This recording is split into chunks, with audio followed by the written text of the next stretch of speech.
E a gente continua falando de preconceito. Neste caso, as vítimas são homossexuais e a polêmica envolve uma promessa de tratamento. No Rio de Janeiro, essa discussão, que põe em xeque o trabalho de alguns psicólogos, foi parar nos tribunais.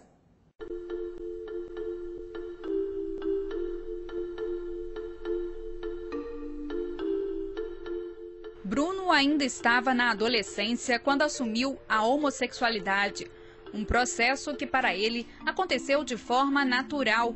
O servidor público conta que difícil mesmo foi aprender a lidar com o preconceito, que aparece quase sempre de forma disfarçada. Eu não preciso ser agredido fisicamente para eu sentir que esse preconceito existe. Eu sinto que esse preconceito existe até na convivência com amigos. Du hast mich. Du hast. As consequências dessa discriminação, seja escancarada ou velada, podem ser graves.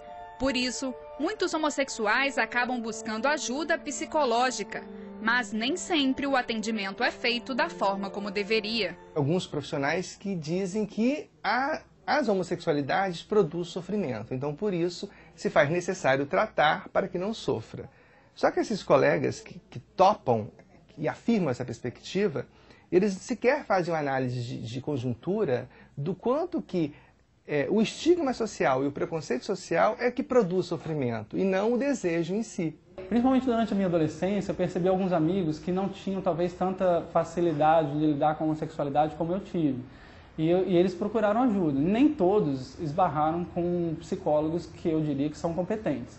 E alguns vinham com um discurso disfarçado de profissional. O que Bruno classifica de discurso disfarçado é defendido ainda hoje por alguns psicólogos, que insistem em pregar o que chamam de cura da homossexualidade, uma prática condenada pelo Conselho Federal de Psicologia. Desde 1999, uma resolução proíbe esse tipo de atendimento. Proíbe ao profissional psicólogo que, primeiro, se propõe a curar aquilo que não é doença. Se não é doença, não há por que falar em cura, né?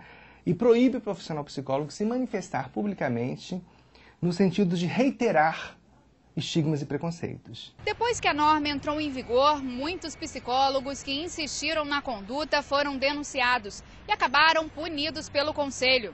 Alguns profissionais reagiram e chegaram a procurar a Justiça para questionar a resolução.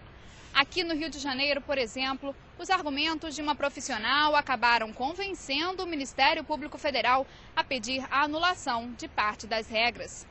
Tal como o cidadão que ele experimenta a heterossexualidade, mas caso ele queira se assumir como homossexual, ele tem direito, caso ele queira, a buscar um atendimento de qualquer psicólogo.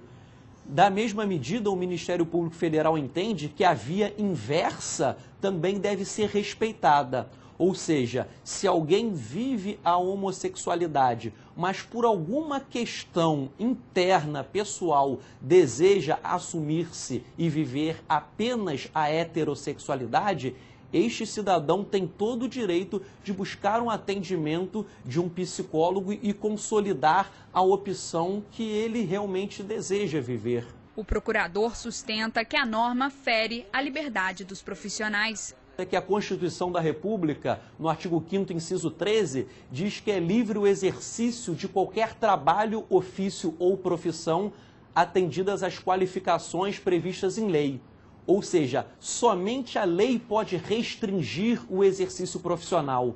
Mas, para o Conselho, uma das principais funções do órgão é exatamente criar regras para regular a atividade. Há algumas práticas profissionais que precisam ser repudiadas e cabe ao sistema conselhos dizer o que cabe e o que não cabe enquanto prática profissional. Em decisão provisória, a Justiça rejeitou o pedido e manteve a norma que proíbe psicólogos de oferecer a cura para a homossexualidade.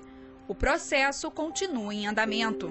Qualquer humano que venha ao psicólogo para falar de seu sofrimento e de suas questões, o psicólogo pode receber e pode atender e cuidar. Só não pode legitimar o preconceito. E a nossa Constituição, ela veda ela proíbe qualquer discriminação baseada em gênero ou em orientação sexual. Quem luta contra a discriminação sexual faz questão de acompanhar o debate.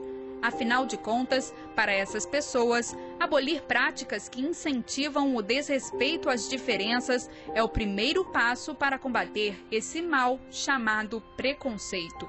A única maneira do psicólogo ajudar na egosintonia, a colocar o ego em sintonia com o desejo, é dizer para ele: você tem que assumir o seu desejo. Você tem que assumir para você mesmo, você tem que fazer a passagem da vergonha para o orgulho e transformar o mundo à sua volta.